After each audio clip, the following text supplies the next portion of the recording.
اللهم صل وسلم على سيدنا محمد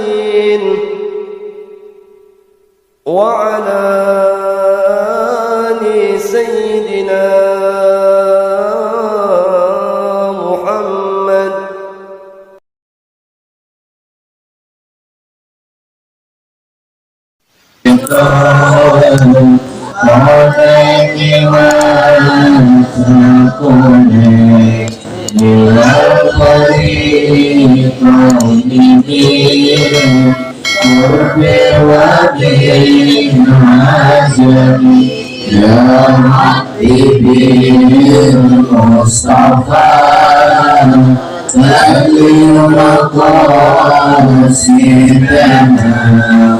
واغفر لنا رمضان يا واسع الكرم نبي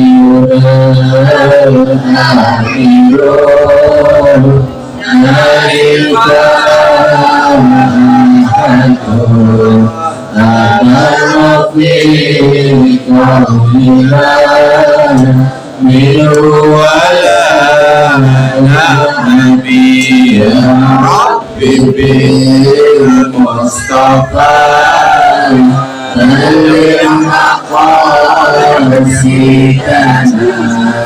واغفر لنا رمضان يا واسع الكرم والحبيب الذي كل سفر لكل يوم بنا الخالق تحمي يا ربي المصطفى بلغ مقاصدنا واغفر لنا رمضان يا واسع الكرم اللهم صل وسلم وبارك عليه. السلام عليكم ورحمة الله وبركاته. warahmatullahi wabarakatuh. Bismillahirrahmanirrahim. Allahumma salli wa sallim wa barik ala sayyidina Muhammadin al-Fatih lima ughliqa al-khatim lima sabaqa nashir al-haqq bil-haqq wal hadi ila siratikal mustaqim wa ala alihi wa sahbihi haqqa qadrihi wa miqdarihi al-'azim. Allahumma akhrijna min dhulumatil wahmi wa akrimna bi nuril fahmi waftah alaina bi ma'rifatil ilmi wa hashin akhlaqana bil hilmi wa sahil lana abwaaba fadlik wa ansur alaina min khaza'ini bi rahmatika ya arhamar rahimin. Alhamdulillah, puja dan puji syukur tak lupa kita aturkan kehadirat Allah Subhanahu wa ta'ala. Salawat serta salam tak lupa kita aturkan dan kita curahkan kepada Nabi kita tercinta, baginda Nabi besar Muhammad sallallahu alaihi wasallam. Jamaah sekalian, bismillahirrahmanirrahim. Ada 3 pertanyaan. Apa yang dimaksud dengan musyrik?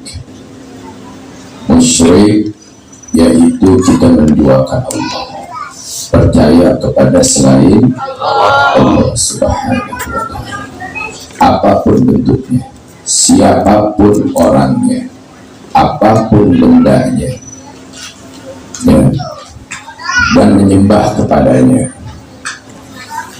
Apakah dengan bantuan ke seseorang, misalkan ke ustadz, kiai, atau habib dan lain-lainnya untuk berobat sakit yang belum sembuh-sembuh, atau jaga diri, jaga rumah dan lainnya, dan diberikan berupa pegangan walaupun bertuliskan huruf Arab atau ayat, apakah itu juga dinamakan musyrik?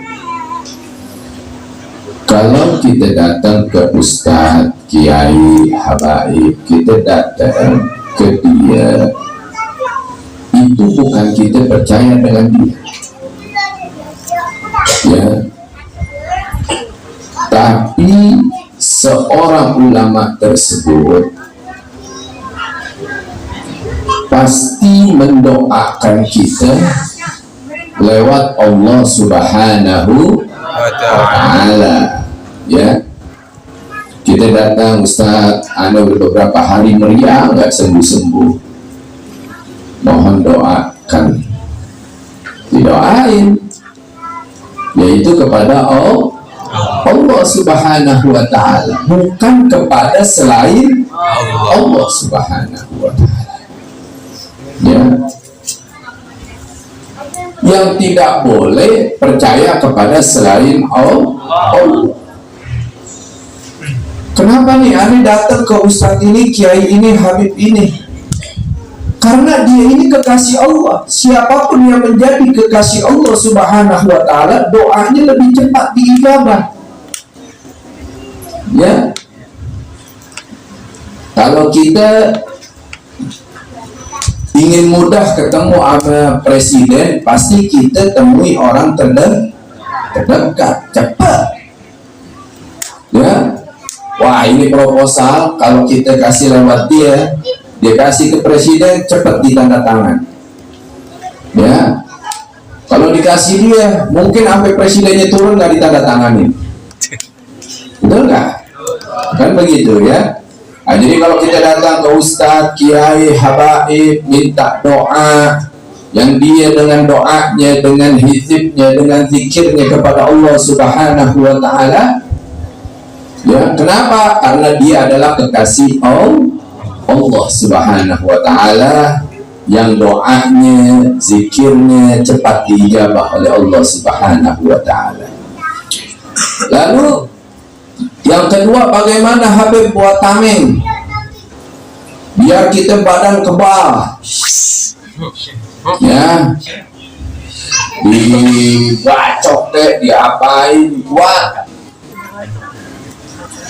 rumah dijaga, dibentengi. Yang bisa membentengi kita, yang bisa membentengi rumah kita adalah diri kita sendiri. Tapi kita minta doa sama ulama, boleh, ya. Kita dikasih amalan, rumahmu aman, bacakan ratib, baca. Yang baca siapa? Kita. Artinya kita bisa aman dengan menguatkan diri kita, ya. Rumah biar malaikat pada teman bagaimana Ustadz nih, perbanyak baca sholawat. Kita yang bersolawat, bukan nyuruh tuh Ustadz tuh Habib sholawat. Paham nggak? Ya, siapa yang bisa tamengin diri kita sendiri. Udah nih, tulisan Arab ente pakai aja di leher, insya Allah ente kebal. Nggak bisa. Ya, ente mau aman nih, taruh kembang 7 rupa nih dalam rumah ente, itu aman, nggak bisa.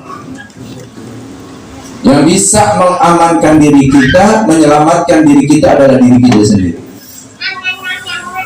Semakin dekat kepada Allah Subhanahu wa Ta'ala, maka semakin jauh kita dari gangguan-gangguan yang tidak baik. Oh, santet nggak bakalan kena ke kita, tergantung kita. Kalau kita jauh dari Allah, ya kena. Minta doa sama guru boleh aja, tapi kalau kena jangan nyalain tuh guru, emang gitunya aja bego. Betul nggak?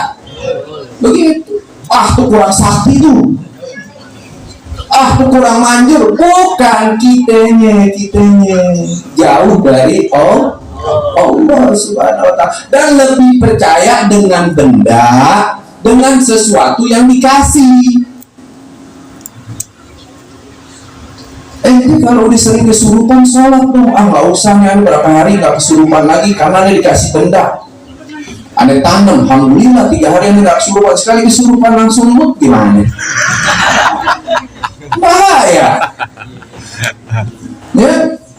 Nah, jadi bagaimana yang bisa? Ya, Anda pun banyak. Tapi Bali mau tekbal nggak perlu dari lahir nggak tekbal. Buat apa tekbal? Ya kalau kita minta Allah jaga kita, Allah selamatin kita. Kita mati dibunuh oleh seseorang, intinya mati husnul khatimah. Amin. Ya, kita mati dalam keadaan apapun yang penting kita minta husnul khatimah. Ya, Sayyidina Umar, Sayyidina Ali bin Abi Thalib dalam ibadah. Ya, jauh dari jin. Kalau mau dari jin baca apa? Baca. Ya, bukan datang ke dukun, datang kemana nanam, ini nggak boleh. Ya. Nah, jadi yang namanya musyrik menduakan ke Allah Subhanahu wa taala, percaya kepada Allah Subhanahu wa taala dan kepada selain Allah Subhanahu wa taala. Ya. Intinya di hati kita nomor satukan Allah Subhanahu wa taala dan menanamkan cinta kepada orang-orang yang dekat dengan Allah Subhanahu wa taala. Ya. Dengan kita minta doanya, ya, dengan kita minta daripada apa yang dia istiqomahkan dan kita istiqomah, insya Allah kita dapat mencontoh orang tersebut sehingga kita juga menjadi kekasih Allah Subhanahu wa ta'ala. Yang kedua, seorang janda punya anak perempuan menikah dengan seorang laki-laki, punya anak 2 dan beberapa tahun kemudian menikahi anaknya. Oh, janda bawa anak 2, maksudnya gitu boleh? Iya, kurang lebih. Bukan perempuan menikah dengan seorang laki-laki lajang. Ya, punya anak 2 dan beberapa tahun kemudian menikahi anaknya. Oh, enak banget ya. Juga punya anak 2 tanpa menceraikan ibu kandungnya. Haram. Ya, kita seseorang menikah dengan janda udah bawa anak nih 2 misalkan atau 10 ya.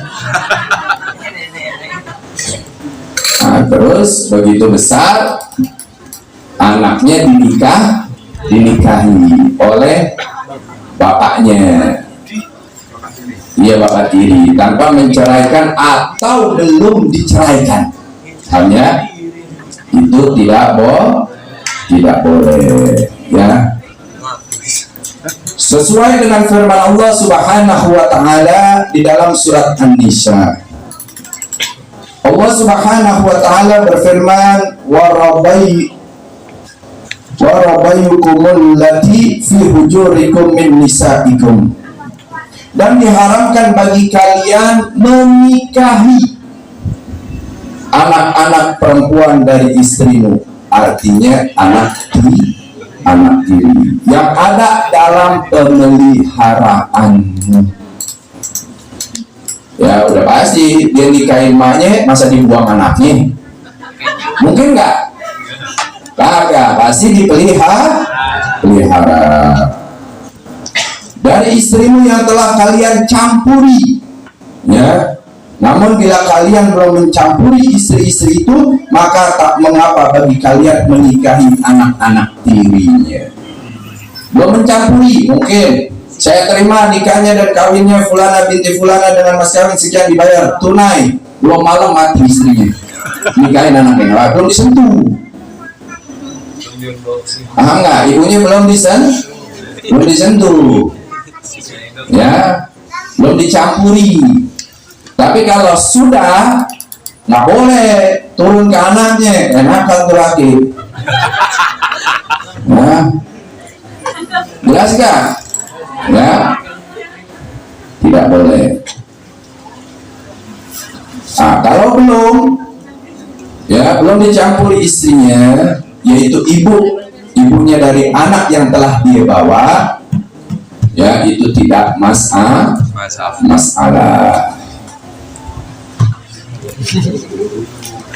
Lalu dimanakah hukumnya salat witir 3 rakaat 1 salam? Penjelasannya, terima kasih. Dimanakah hukumnya salat witir 3 3 rakaat 1 salam. Paling sedikit sholat witir 1 rakaat, sedang 3 rakaat, banyak 11 rakaat. Ya, boleh 11 1 salam, boleh 9 1 salam, boleh 7 1 salam, boleh 5 1 salam, boleh 3 1 salam.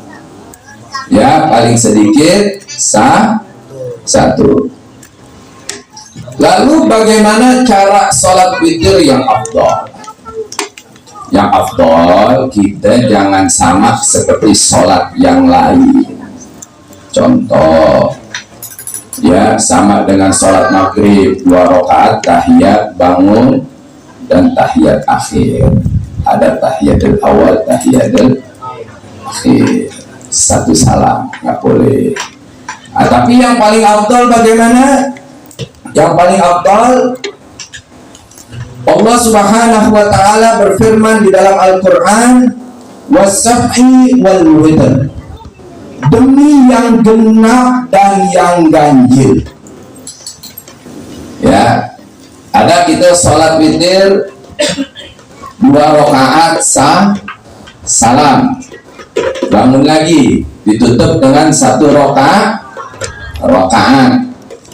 Nah, inilah yang disebut was-sab'i wal witr, demi yang genap dan yang ganjil.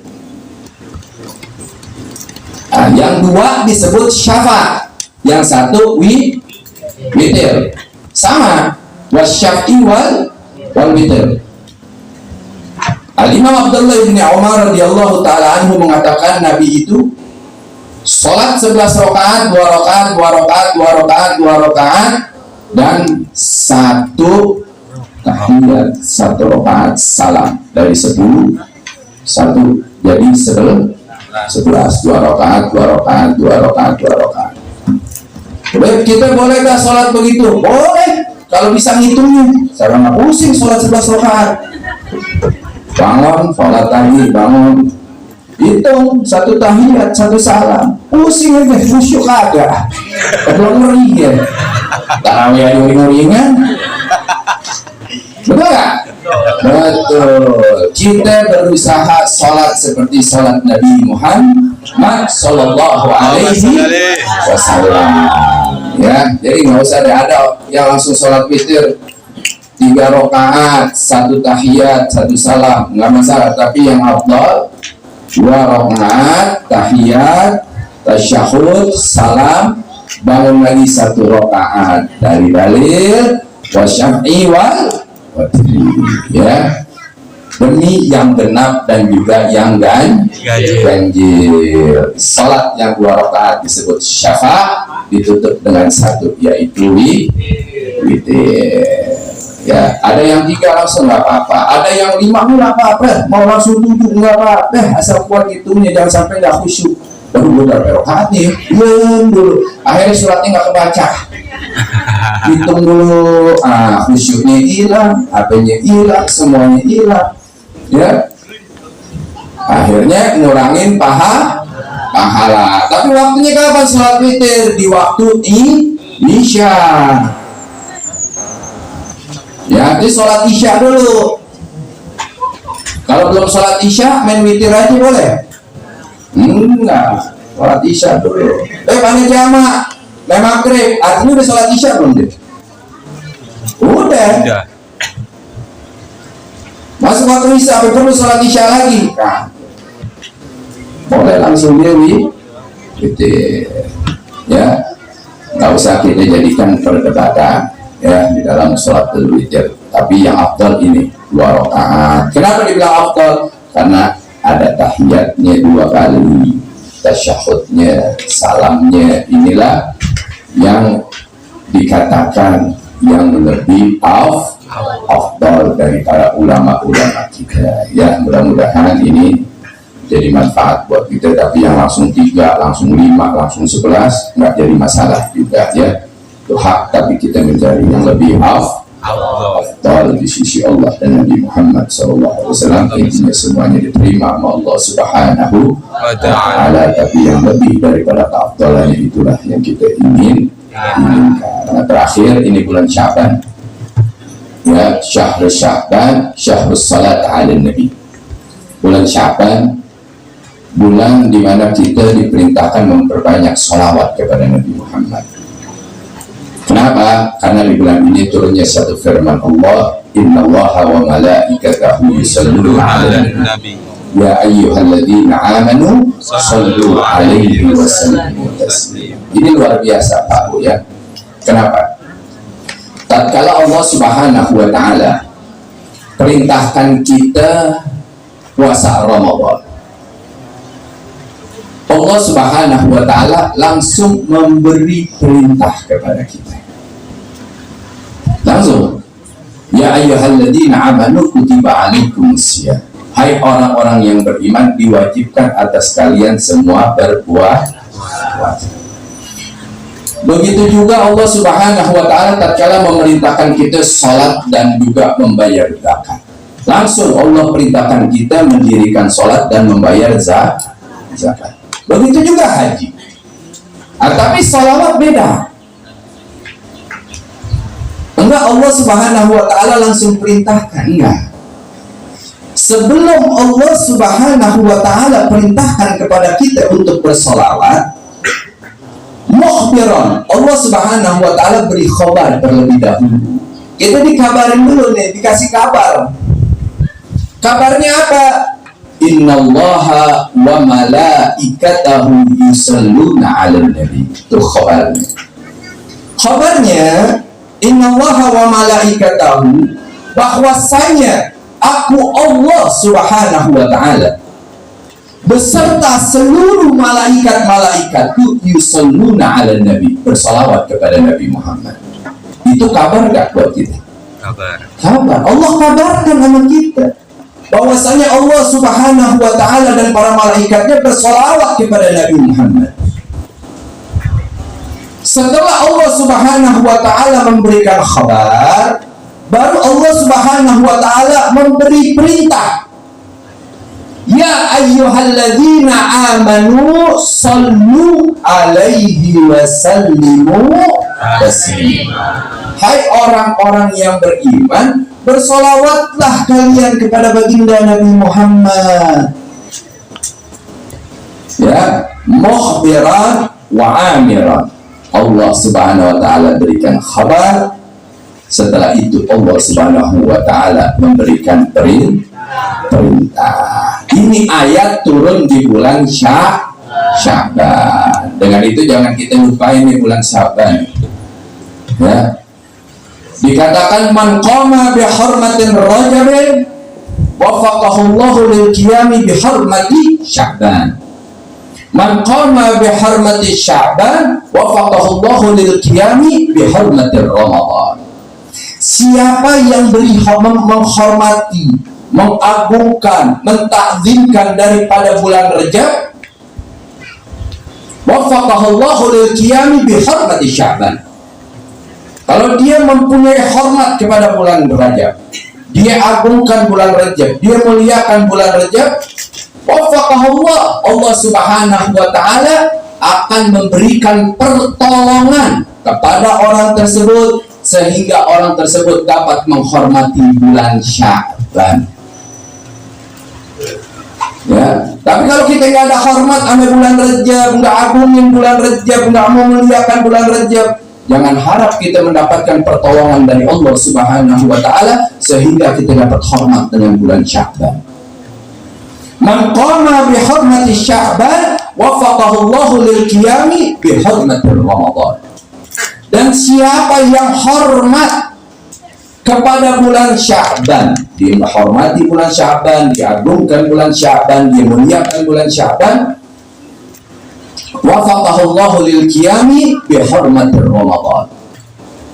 Maka Allah Subhanahu wa Ta'ala akan memberikan pertolongan kepada orang tersebut sehingga orang tersebut dapat hormat dari kepada bulan Ramadan. Nah, jadi kalau kita nanti mau memuliakan bulan Ramadan, mengagungkan bulan Ramadan, bisa menghormati bulan Ramadan dengan sebenar-benarnya, ayo tunjukkan bagaimana kita bisa hormati 3 bulan Sya'ban. Perbanyak sholawat di bulan Sya'ban. Ya. Di dalam kitab Habib Ali bin Muhammad al-Habsyi, Habib Ali katakan, ada seseorang dia sudah meninggal dunia, bermimpi ulama dalam pakaian yang luar biasa, kain kafan yang luar biasa, kain kafan istimewa. Ditanya ulama ini dalam mimpi, kau ini selama masa hidup mempunyai sifat nggak baik, buruk, tidak bagus, kok tiba-tiba kau ini datang kepadaku dengan kain kafan yang istimewa? Maka ini orang mengatakan, tatkala aku berjalan, aku dengar ada seseorang sedang membahas kitab. Dia katakan, siapa yang bersolawat kepada Nabi Muhammad dan solawat itu diikuti oleh seluruh orang, dijawab oleh seluruh orang, maka seluruh dosa akan diampuni oleh Allah Subhanahu wa Ta'ala. Begitu aku dengar dari kejauhan, aku lari.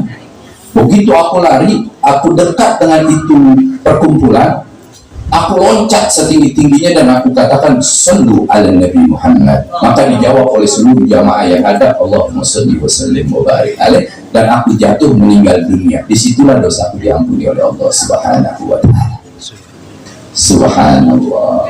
Dan aku mendapatkan kain kafan yang istimewa karena teriakanku dengan sallu ala Nabi dijawab oleh semuanya. Di situ Allah ampuni dosaku. Nah, dengan itu di bulan Sya'ban, bulan turunnya firman Allah Subhanahu wa Ta'ala yang memerintahkan kita bersalawat kepada Nabi Muhammad sallallahu alaihi wasallam. Perbanyaklah kita salawat di bulan ini. Dan di bulan ini ada satu malam yang istimewa, malam nisfu Sya'ban, yang mana doa diijabah oleh Allah Subhanahu wa Ta'ala. Bagaimana bisa diijabah? Dengan kita memperbanyak salawat. Bulan Rajab kita memperbanyak istighfar, dekatkan diri kepada Allah Subhanahu wa Ta'ala. Ini kesempatan kita mendekatkan diri kepada kekasihnya Nabi Muhammad sallallahu alaihi wasallam. Maka Ramadan akan jadi hasil buat kita, ya. Hasil puasa kita mudah, tarawih kita mudah, ya. Karena kan kita tarawih malas, ya. Kita masuk Ramadan bukan masalah puasa aja, ya. Man qama lailan fi Ramadan imanan wa ihtisaban ghafara lahu ma taqaddama min dhanbi. Siapa yang mendirikan malam-malam Ramadan dengan iman kepada Allah Subhanahu wa Ta'ala, diampuni seluruh dosa dan kesalahannya, kata Nabi. Bukan masalah man shoma imanan wa ihtisaban aja. Siapa yang menyambut Ramadan dengan penuh iman kepada Allah Subhanahu wa Ta'ala, diampuni seluruh dosa dan kesalahannya. Selain kita puasa, kita disuruh hidupkan malam-malam Ramadan dengan apa? Salat tarawih. Dengan kita membaca Al-Quran, mendekatkan diri kepada Allah Subhanahu wa Ta'ala. Kalau kita mau mudah menghidupkan itu semua, hidupkan bulan Sya'ban. Kata Nabi, aku memperbanyak ibadah di bulan Sya'ban karena banyak bulan Sya'ban yang melupakan. Kenapa? Karena 2 bulan Sya'ban dijepit dengan 2 bulan mulia, yaitu bulan Rajab dan bulan Ramadan, sehingga bulan Sya'ban menjadi istimewa dengan turunnya firman Allah Subhanahu wa Ta'ala, dan ada satu malam yang mana doa diijabah oleh Allah Subhanahu wa Ta'ala. Mudah-mudahan kita dapat memuliakan bulan Sya'ban, mengagungkan bulan Sya'ban, sehingga mempermudah kita untuk menyambut syahrul ummah, yang Nabi katakan Ramadan adalah bulan umatku, bulan umat Nabi Muhammad sallallahu alaihi wasallam. Umat Nabi Muhammad yang cinta dengan bulan Ramadan, dia muliakan bulan Sya'ban, diagungkan bulan Sya'ban, dia hormati bulan Sya'ban, sehingga dengan mudah Allah Subhanahu wa Ta'ala membantu kita, menolong kita, sehingga kita dapat menghormati, memuliakan, mengagungkan daripada bulan Ramadan yang mana di situ rahmat Allah turun dengan deras, maghfirah Allah turun dengan deras, dan dapat menjauhkan kita dari siksa api neraka. Dan mudah-mudahan semua akan diijabah oleh Allah Subhanahu wa taala dengan berkah Habibuna Muhammad sallallahu alaihi wasallam. Rabbi fanfa'na bi barakatihi wahdina al-husna bi hurmatihi wa aminna fi tariqatihi wa mu'afatun min al-fitani. Hasbunallahu wa ni'mal wakeel, ni'mal maula wa ni'mal nasir, la hawla wa la quwwata illa billahil aliyyil azim. Da'wahum fiha subhanakallahumma tahiyyatuhum fiha salam wa akhiru da'wana wa da'wahum alhamdulillahi rabbil alamin wa lakum minkum. Assalamu alaikum warahmatullahi wabarakatuh.